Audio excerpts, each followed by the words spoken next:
కాకాని గోవర్ధన్ రెడ్డి నెల్లూరు జిల్లాలో YSR Congress party senior నాయకుడు, మాజీ మంత్రి. ప్రస్తుతం తను పరారీలో ఉన్నాడు పోలీసు పరిభాషలో.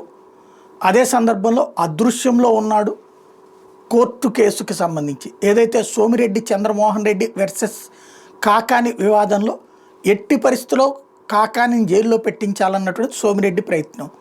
సోమిరెడ్డిని గతంలో తీవ్రమైనటువంటి పదజాలంతో దూషించినటువంటి దానికి ప్రతీకారం తీర్చుకోవాలన్నటువంటి దానికి తోడుగా అక్కడ ఉన్నటువంటి మైనింగా లేకపోతే ఇంకోట ఈయన తింటున్నాడని, ఇదివరకు సోమిరెడ్డి తిన్నాడని ఆయన ఆరోపణ చేసేవాళ్ళు.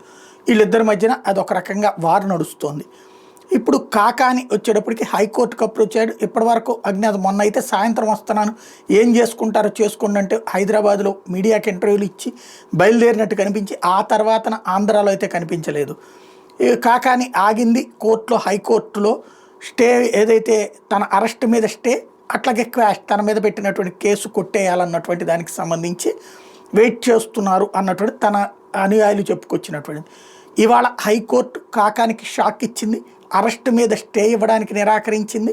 At the same time quash petition మీద విచారణ 2 వారాలకు వాయిదేసి. దీంతో ఇప్పటికిప్పుడు కాకాని దొరికితే అరెస్ట్ చేయడానికి ప్రభుత్వం సిద్ధంగా ఉంది. అతను ఎక్కడున్నారన్నటువంటిది ఎతుకుతోంది.